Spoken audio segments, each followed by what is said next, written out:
Bab 21, Telepati. Yun Sishi berbisik di samping telinganya, "Maafkan aku, kau." Yuyu membuka mulut kecilnya untuk berbicara tetapi ragu-ragu. Dia benar-benar ingin bertanya, apakah ayahnya benar-benar tidak menyukainya, tidak menginginkannya, sehingga dia membuangnya dan tidak peduli padanya lagi. Benarkah dia seperti yang dikatakan orang dewasa itu? Lahir dari seorang ayah namun tidak diakui oleh siapapun. Pertanyaan-pertanyaan itu terlontar dari bibirnya, tetapi dengan paksa ia menelannya kembali. Yuyu membalikkan tangannya dan memegang jari-jari halus Yun Sishi.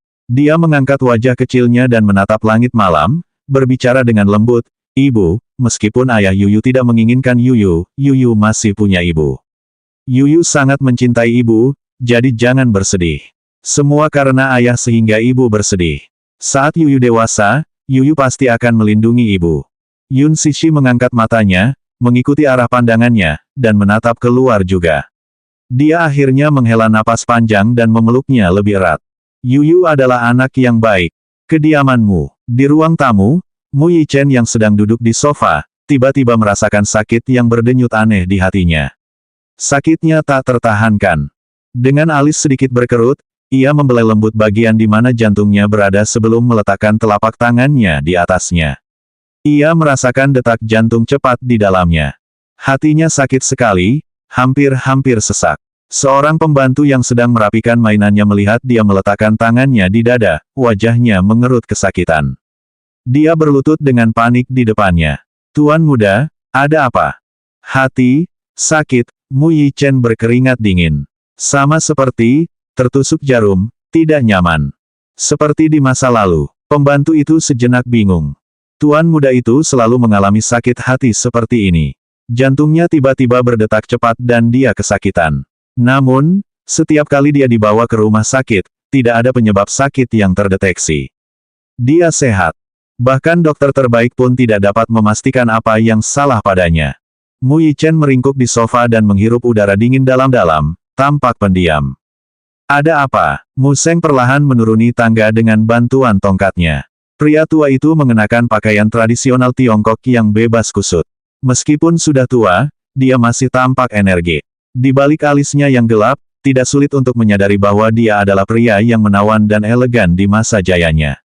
"Kakek buyut," Mu Yichen menatapnya dan memanggilnya dengan lemah lembut. Tidak ada seorang pun yang dapat menggoyahkan kedudukan Mu Seng di keluarga Mu.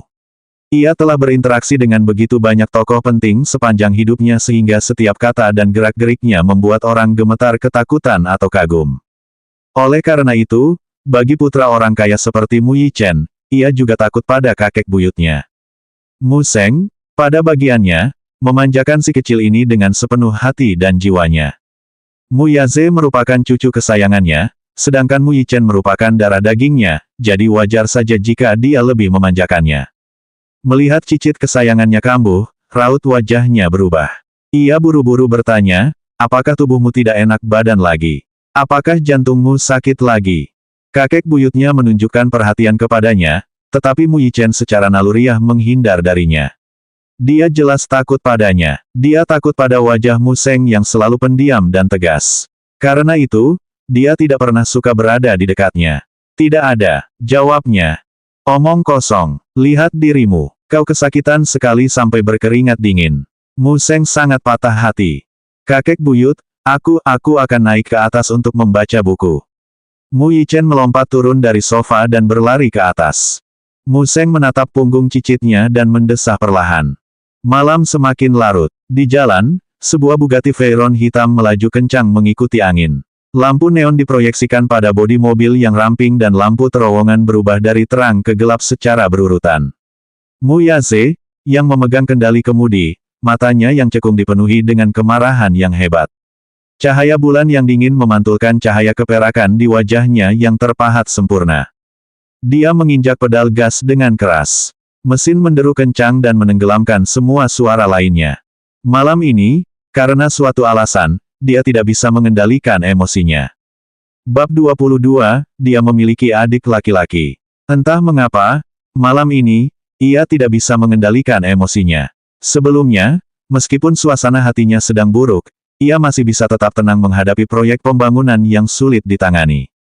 Namun, saat ini, Ia sangat kesal, bahkan lelah.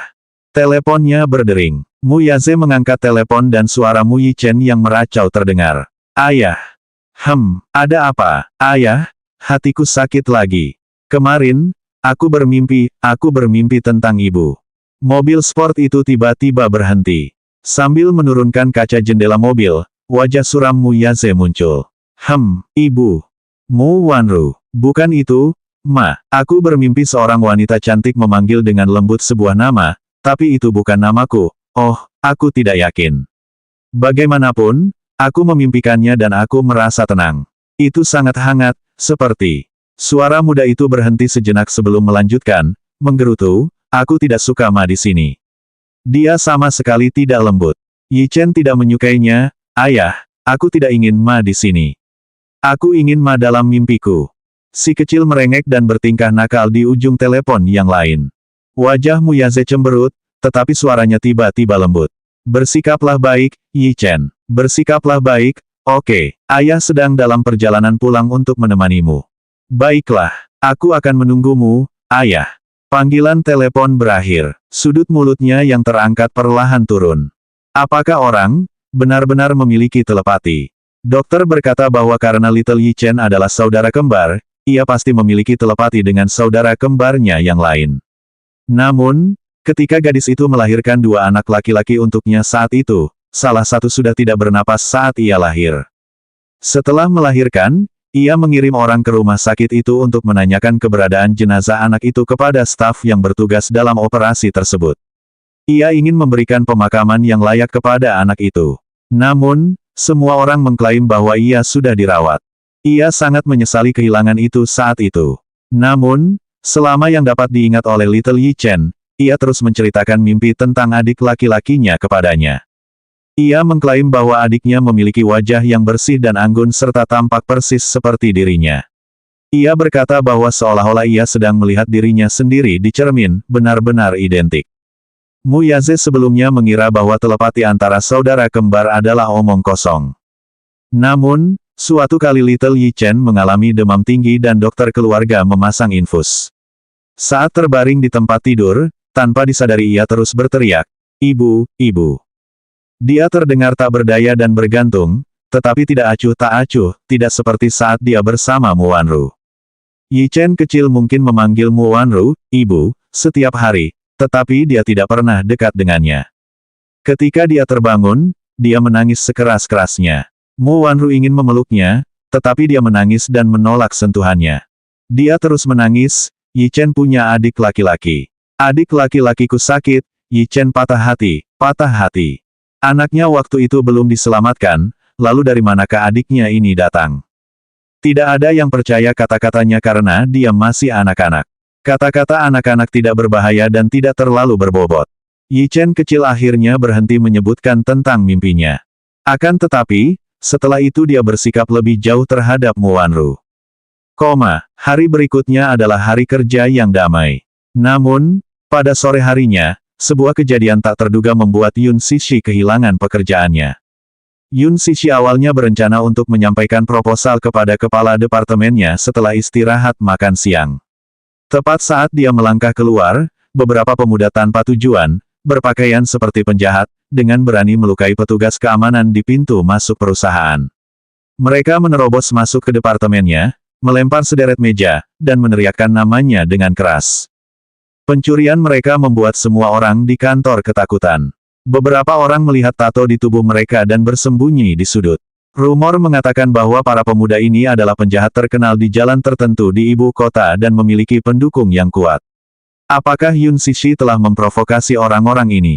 Bab 23, menjadi bermasalah. Ketika Yun Sishi kembali dari pertemuannya dengan kepala departemen, dia terkejut dengan apa yang dilihatnya, tetapi dia segera menenangkan diri. Begitu beberapa anak muda yang suka memerintah melihatnya, mereka langsung mengenalinya sebagai Yun Sishi. Mereka mendekatinya dan menyeretnya dengan paksa keluar kantor. Salah satu dari mereka, yang tampaknya adalah pemimpin, menamparkan wajahnya dengan kejam. Dia jelas kesal. Dengan nada mengancam, dia bertanya, "Kamu adik perempuan jalang itu?" Yun Sishi tercengang. Dia memegang pipinya yang perih dan mengamati mereka.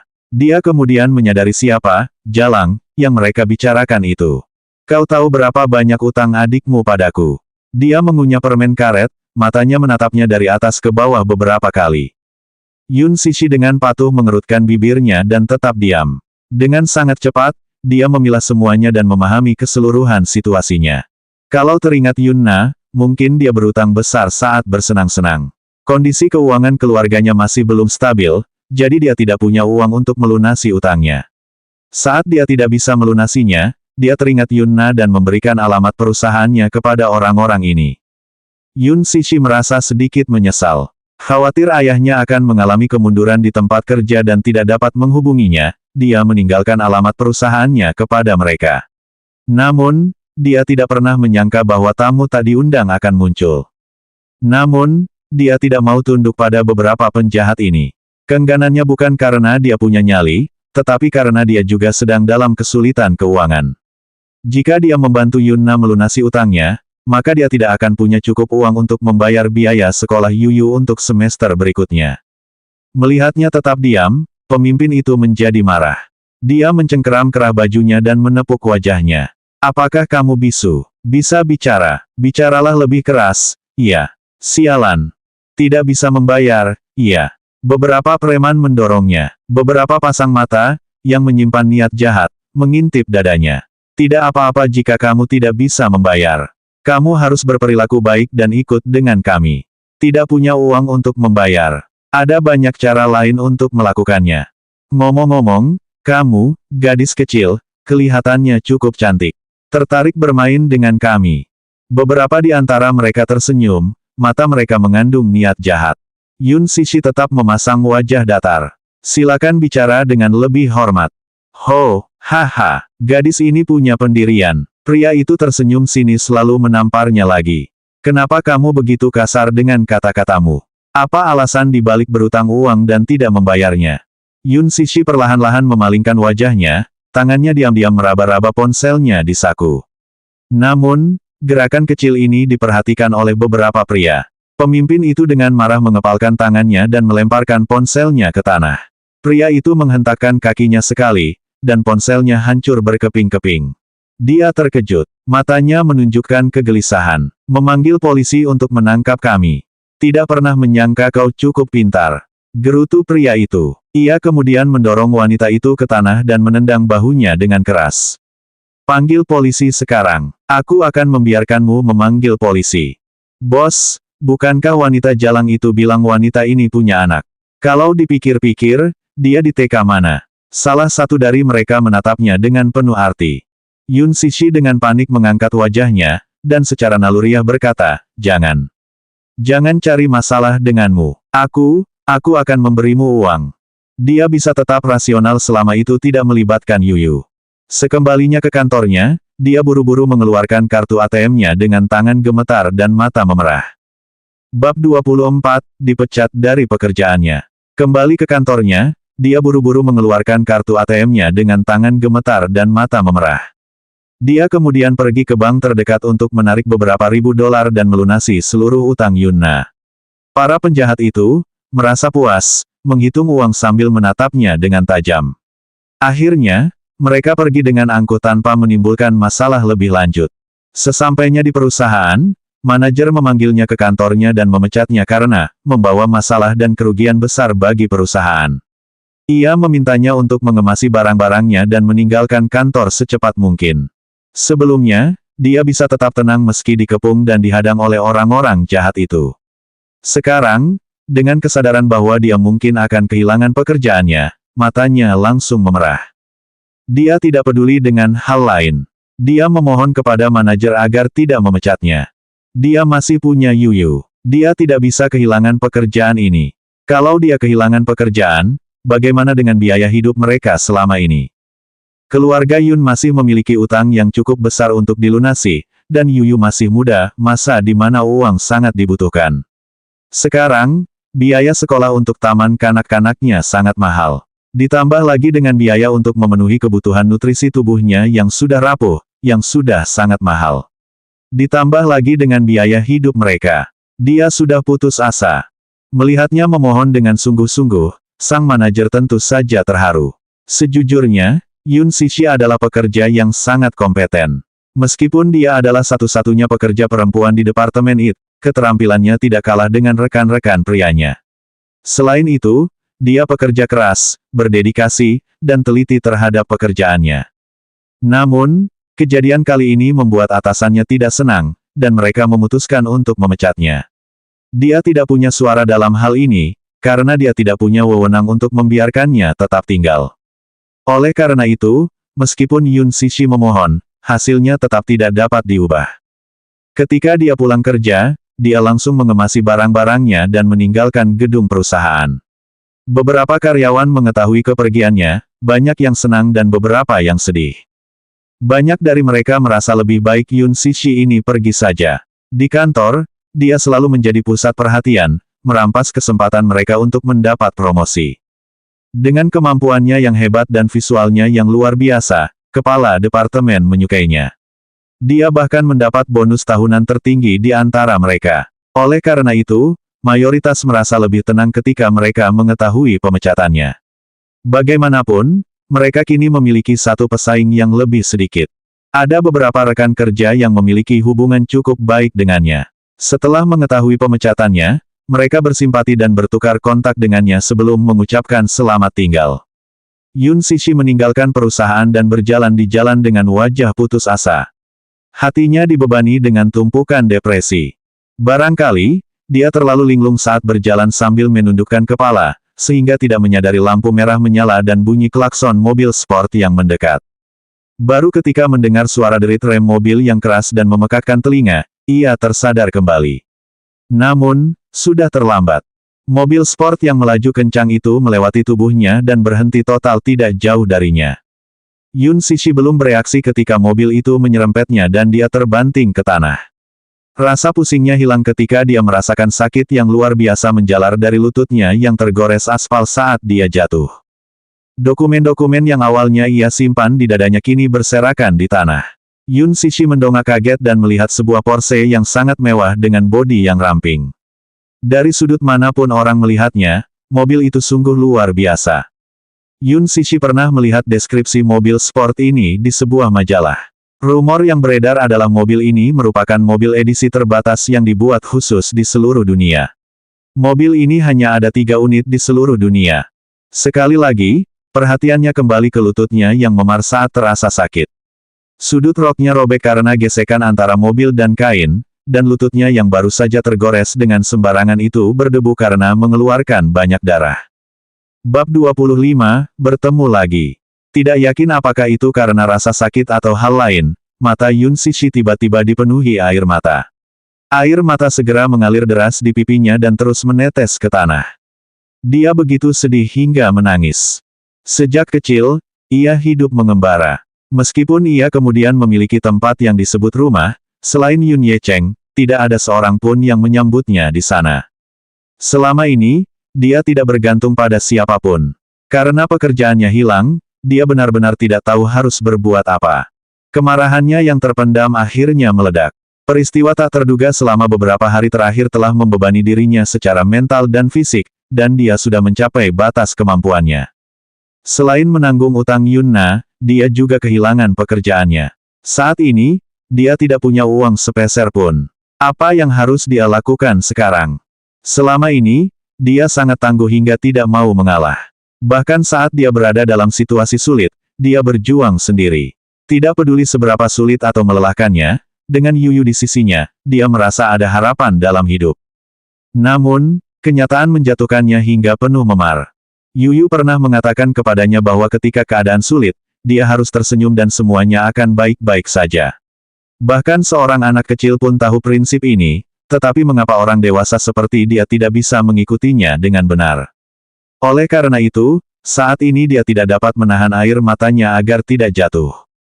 Yun Cixi, yang dipenuhi dengan keluhan dan kepahitan, menekan pipinya. Dia duduk di tanah seperti ini dan menangis dengan sedih. Tak jauh dari situ, mesin Porsche dimatikan. Pintunya didorong terbuka, dan sepasang sepatu kulit mahal menyentuh tanah. Mu Yaze melangkah keluar dari mobil dengan elegan dan menutup pintu di belakangnya dengan santai. Di garis pandangnya ada seorang wanita bergaun putih, terhuyung-huyung di tanah, tak bergerak. Ekspresi wajahnya tidak dapat dilihat dengan jelas karena kepalanya tertunduk, tetapi orang dapat mendengar isak tangisnya yang patah hati, membuatnya tampak agak menyedihkan. Wanita itu tampak muda, berusia sekitar 20 tahun, dan lemah. Ia mengenakan gaun kantor sederhana. Rambutnya yang halus dan lembut terurai di bahunya dengan sedikit berantakan dan menutupi sebagian besar wajahnya.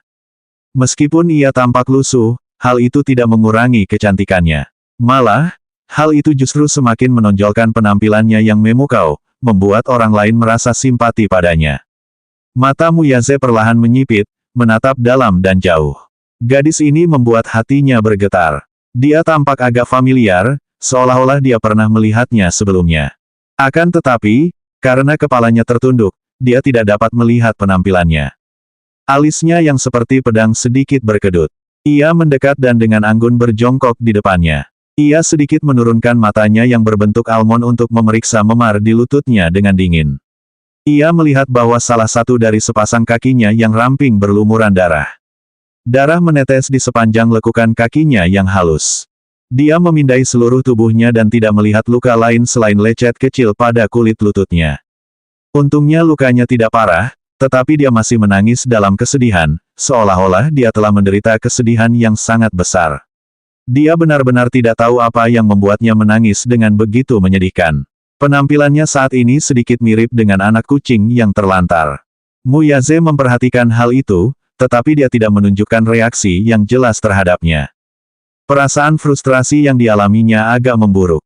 Ia punya kebiasaan mengendarai mobil untuk jalan-jalan di pegunungan saat ia merasa sedih. Saat itu, dengan pikirannya yang sibuk, ia gagal memperhatikan wanita itu di jalan. Mungkin, tubuhnya yang lemah dan gaun putihnya yang tipis membuatnya tidak mencolok juga. Wanita itu tampak begitu lemah, dan ia mengemudi dengan liar di jalan, jadi ia gagal memperhatikan wanita itu hingga semuanya sudah terlambat. Sungguh beruntung bahwa tidak ada hal buruk yang terjadi padanya. Melihat air matanya mengalir tanpa henti, Muyaze tidak membuang waktu lagi. Dia menundukkan kepala dan mengeluarkan dompetnya. Mengeluarkan beberapa lembar uang kertas besar dari dompetnya, dia memberikannya tanpa ekspresi. Bab 26, Wajah yang tidak dikenal, namun dikenal. Melihat air matanya mengalir tanpa henti, Muyaze tidak membuang waktu lagi. Dia menundukkan kepala dan mengeluarkan dompetnya. Mengeluarkan beberapa lembar uang kertas besar dari dompetnya, dia memberikannya tanpa ekspresi. Masalah yang dapat diselesaikan dengan uang, bukanlah masalah baginya. Dia hanya ingin menyelesaikan kecelakaan ini secepat yang dia bisa. Yun Sishi sedikit mengangkat matanya. Tangan yang memegang beberapa lembar uang kertas itu memiliki jari-jari ramping dengan ruas-ruas yang menonjol, kuku yang dipangkas rapi, dan cincin berlian di jari manisnya. Dengan sekali lihat, orang bisa tahu bahwa orang ini memiliki status bangsawan. Melihat uang di tangannya, dia tidak bisa menahan diri untuk tidak tercengang. Dia bahkan lupa untuk menangis. Muyaze salah mengartikan kesunyiannya sebagai ketidakpuasan dengan jumlah uang. Alisnya berkedut saat dia bertanya, tidak cukup. Dia telah melihat banyak orang tamak sebelumnya dan berpikir bahwa pastilah gadis itu membenci jumlah uang yang diberikannya. Tanpa menunggu balasannya, dia menundukkan pandangannya lagi untuk mengambil beberapa lembar uang kertas lagi dari dompetnya. Dia lalu memberikan semuanya kepadanya. Dia tidak punya kebiasaan membawa banyak uang tunai, jadi dompetnya hanya berisi sekitar $2.000. Namun, jumlah ini seharusnya lebih dari cukup untuk menambal lukanya. Yun Sishi tercengang. Dia tentu saja bingung dengan tindakannya. Namun, di matanya, perilakunya terlihat berbeda. Wanita itu tampaknya lebih rakus dari apa yang dibayangkannya. Muyaze menyeringai, bibirnya yang tipis membentuk lengkungan puas. Dia langsung mengeluarkan semua uang di dompetnya. Entah dia menginginkan lebih atau tidak, dia tidak ingin lagi membuang waktu untuknya. Dia menyadari bahwa dia tidak punya saku, jadi dia melipat uang itu menjadi gulungan, mendekatinya, dan memasukkan uang itu ke dalam dadanya. Ujung jarinya yang dingin menyentuh kulitnya dengan lembut. Yun Sishi terpana oleh keintiman itu. Dia sedikit mengangkat wajahnya, dan melalui helaian rambut yang menutupi matanya, dia melihat sudut mulutnya yang terangkat. Senyumnya memiliki makna yang sama sekali berbeda di baliknya dan itu tidak terbentuk dari kebahagiaan. Lelaki di hadapannya itu memiliki tinggi badan 1,9 meter dan wajah yang rupawan bak dewa. Dia memiliki bentuk tubuh yang mirip dengan patung dewa, fitur wajah yang sempurna, dan mata cekung seperti almond yang seolah memancarkan aura bermartabat seorang kaisar. Hanya dengan satu tatapan, orang bisa tahu bahwa pria ini telah melewati badai yang tak terhitung jumlahnya, seorang pria dengan posisi memerintah yang dapat mengendalikan hidup dan mati orang lain. Bahkan senyumnya pun tidak menunjukkan kehangatan, seakan-akan hanya sedalam kulit. Saat menatapnya, yang ada hanya rasa kasihan di matanya. Kasihan, kenapa dia menatapnya dengan rasa kasihan? Tiba-tiba, semua kemarahan dan kekesalan yang terpendam dalam dirinya meluap dan membanjiri dirinya. Pada saat berikutnya, dia melihat pria itu mengeluarkan pulpen dan dengan gemilang meninggalkan serangkaian angka di dadanya. Jika tidak cukup, telepon saja nomor ini. Tindakan invasif ini memancing kemarahan Yun Cixi. Tindakannya ini merupakan penghinaan yang tidak disengaja baginya. Tuan, apa maksudnya ini? Apakah karena Anda kaya? Matanya berkobar karena marah dan suaranya terdengar muram.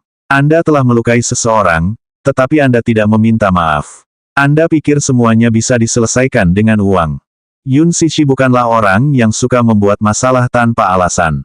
Dia juga tahu bahwa dia bersalah karena menyeberang jalan tanpa memperhatikan keadaan di sekitarnya.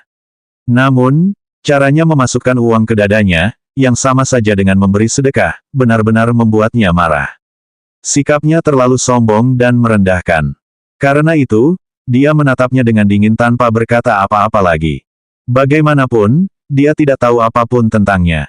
Yun Cixi mengangkat kepalanya, mengeluarkan uang dari dadanya, menarik tangan besar pria itu, dan membanting uang itu ke tangannya. Dia mengangkat wajahnya dan menatap langsung ke arah pria itu dengan sepasang matanya yang basah. Senyum tipis Mu Yaze yang dingin tiba-tiba membeku di tempatnya. Bola matanya mengerut dan kemudian dia menyipitkan matanya dengan keras. Bab 27, itu sebenarnya dia. Yun Cixi mengangkat wajahnya dan menatap langsung ke arah pria itu dengan sepasang matanya yang basah. Senyum tipis Mu Yaze yang dingin tiba-tiba membeku di tempatnya. Bola matanya mengerut dan kemudian dia menyipitkan matanya dengan keras.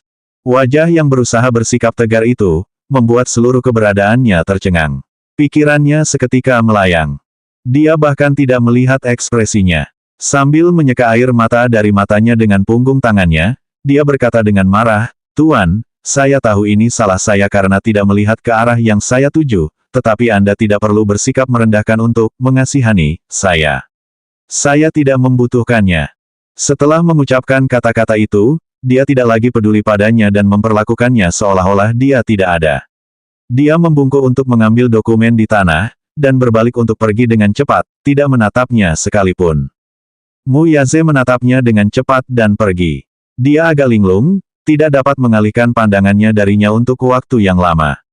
Pandangan dan pendirian yang teguh membuat pikirannya melayang jauh secara tiba-tiba. Hanya dengan memutar kembali ingatannya, dia bisa mengingat dengan jelas malam yang dihabiskannya bersama gadis muda yang ditutup matanya itu, gadis yang dipaksa untuk menahan semua perlakuannya. Dia masih ingat bagaimana dia telah menggali ke dalam tubuh halusnya dan tercekik dalam keketatannya. Dia dengan sengaja mengambil alih kendali wanita itu. Melihat tubuhnya yang terjepit membuatnya senang, dan wajahnya yang sedih dan terisak-isak, dia senang melihatnya. Dia gadis yang sangat lembut, dia bagaikan gelembung yang akan pecah jika disentuh sekali saja. Namun, di hadapannya, dia menunjukkan wajah pemberani dan dengan hati-hati melindungi harga dirinya yang malang. Tipe cewek seperti ini benar-benar bisa menggerakkan hati pria dan membuat mereka peduli. Oleh karena itu, sekuat apapun dia sebagai pria, kelembutan kecil dalam dirinya pun muncul. Meskipun dia sombong dan angkuh, dia tetap tidak terkecuali. Berbeda dengan wanita lain, dia belum pernah melakukan hubungan intim sebelumnya. Dia tampak muda dan lembut. Dia sangat muda. Dia seperti buah mentah yang masih terasa sangat asam. Namun, gadis yang lembut itu kebetulan saja memicu hasrat yang terpendam dalam dirinya selama ini. Ia menginginkannya. Tubuhnya terus mengamuk begitu hebat sehingga apa yang disebut formula tidak lagi sesederhana itu setelahnya. Ia ingin wanita itu menjadi miliknya sepenuhnya, untuk terikat padanya dengan kuat, hingga saat-saat terakhir hidupnya. Sebagai renungan, itu sungguh tidak biasa. Kapan seorang wanita mampu merayunya, Muyase, sampai-sampai dia kehilangan kendali atas pikirannya dan wanita itu mampu memanipulasinya. Meskipun demikian, tidak dapat dipungkiri bahwa dia, seorang laki-laki yang selalu mampu mengendalikan diri, tidak dapat melakukan hal itu saat dia ada di dekatnya. Setelah hari itu, dia memaksakan diri untuk tidak mengunjungi gadis itu lagi, karena secara intuitif dia tahu bahwa gadis itu merupakan keberadaan yang berbahaya baginya. Darah bangsawan kaisar dan penguasa mengalir dalam nadinya. Dan seperti angin, ia tak terkekang oleh apapun. Hanya ia yang bisa bersikap tiran dan mendominasi. Hanya ia yang bisa tetap tak terkekang. Dia tidak suka lepas kendali karena wanita atau hal lainnya. Dia bahkan secara tidak sadar menekan dirinya sendiri karena pembatasan ini.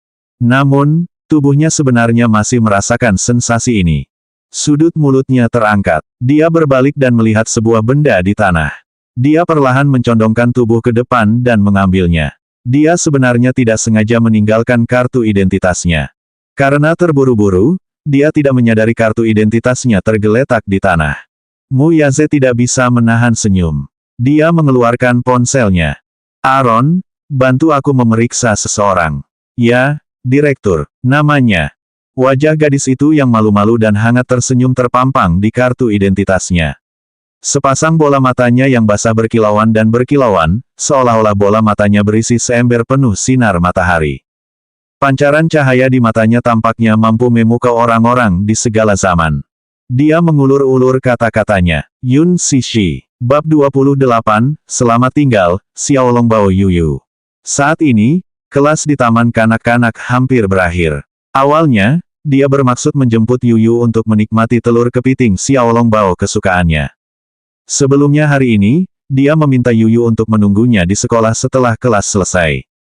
Akan tetapi, Yun Sishi tidak mau menjemput Yuyu yang terlihat kuyuh seperti itu, jadi dia buru-buru naik taksi pulang, berganti pakaian baru, dan merapikan dirinya. Maka, saat ia tiba di taman kanak-kanak, semua anak, kecuali Yuyu yang menenteng tasnya dan duduk sendirian di dekat pintu masuk sekolah, sudah pulang. Dari kejauhan, ia langsung melihat si kecil dengan kepala tertunduk dan tangannya menggenggam sesuatu. Ia sedang menatapnya dengan penuh konsentrasi. Yun Sishi menahan kesedihan di hatinya dan menepuk-nepuk pipinya. Sambil tersenyum, dia berjalan ke arahnya. Kamu, Yuyu mengangkat kepalanya. Melihat itu adalah dia, wajahnya berseri-seri dan membentuk senyum yang mempesona. Dia dengan cepat melompat dari kursinya dan dengan gembira berlari ke arahnya. Dia membuka lengannya dan dengan gembira melompat-lompat sambil bersikap malu-malu di depannya. Ibu, Hugis, ibu, peluk kamu. Yun Sishi sedikit menundukkan tubuhnya. Si kecil itu kemudian berlari ke dalam pelukannya, seperti bola kapas, dan memberinya kasih sayang. Wajahnya yang putih susu dengan penuh kasih sayang menempel di leher wanita itu sambil mengerucutkan bibir kecilnya. Merasa sedikit geram, dia berkata, Ibu, kenapa ibu baru datang sekarang? Ibu sudah menunggu begitu lama. Maaf, Yuyu. Ada sesuatu yang terjadi di tempat kerja ibu, jadi aku terlambat. Baiklah, kalau begitu, kau memaafkan ibu. Si kecil mendongakkan kepalanya. Matanya yang menarik membentuk lengkungan lembut, bola matanya yang terang tampak dipenuhi pecahan sinar matahari. Yuyu tersenyum tipis lalu mengerutkan bibirnya dengan menyedihkan. Tangannya menepuk perutnya sambil merengek, Bu, Yuyu lapar. Ibu berjanji akan membawa Yuyu makan Xiao Longbao hari ini. Kapan kita berangkat? Mendengar perkataannya, raut wajah Yun Sishi sedikit berubah. Dia merasa sedikit dilema. Semua tabungannya di bank sudah digunakan untuk melunasi utang Yun Na yang mengecewakan itu. Ketika dia dipecat hari ini, manajernya membayar gaji bulan ini dan sejumlah uang sekaligus, tetapi uang tersebut baru dapat ditransfer ke rekeningnya keesokan harinya. Untuk saat ini, dia benar-benar kekurangan uang.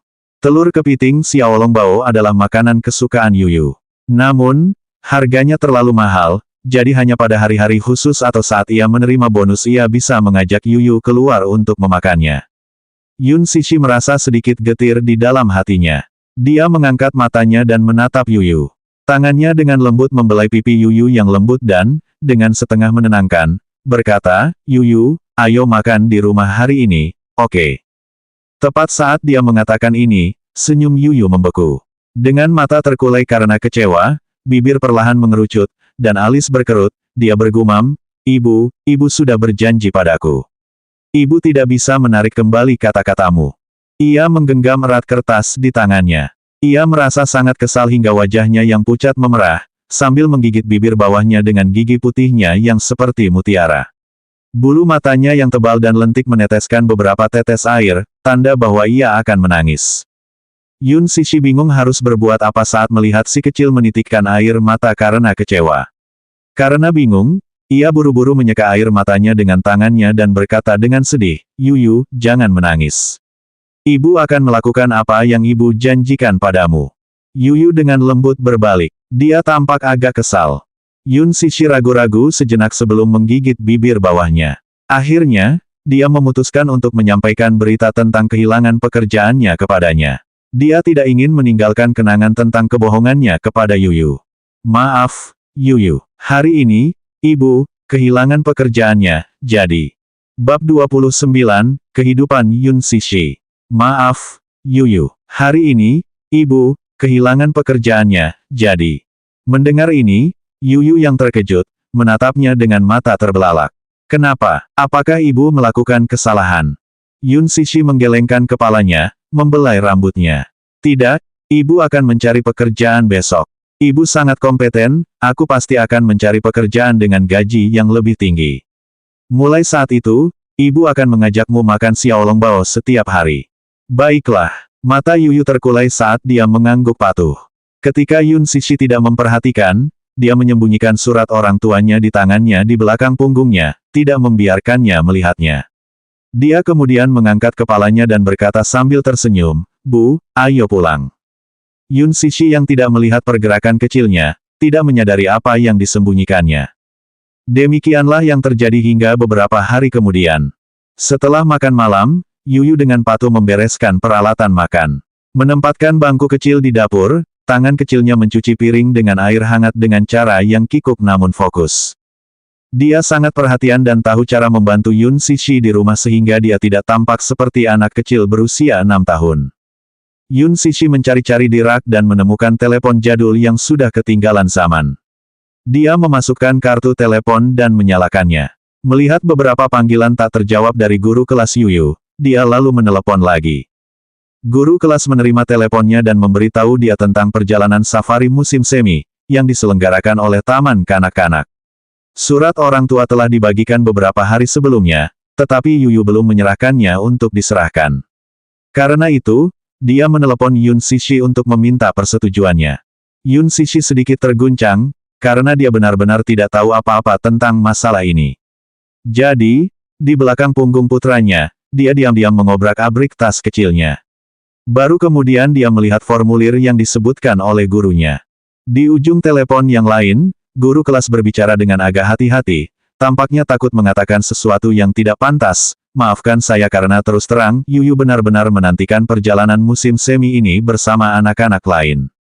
Selain itu, jumlah yang harus dibayarkan tidak banyak, apakah Anda mungkin mengalami kesulitan keuangan? Yun Cixi buru-buru menyangkal, tentu saja tidak. Aku akan menyerahkan formulir ini beserta biayanya besok. Yun Cixi menutup telepon dengan ekspresi rumit. Sambil membaca sekilas formulir itu, dia kemudian menandatangani namanya di sana dengan pena. Deseng Financial Group, atau dikenal sebagai Mu Group. Mu Wanru memasuki kantor CEO, namun Mu Yaze tidak ada di sana. Asisten pendampingnya, Aaron, yang sedang meletakkan setumpuk dokumen tebal di meja Mu Yaze, menyadari kedatangan Mu Wanru dan segera menundukkan kepalanya untuk memberi salam.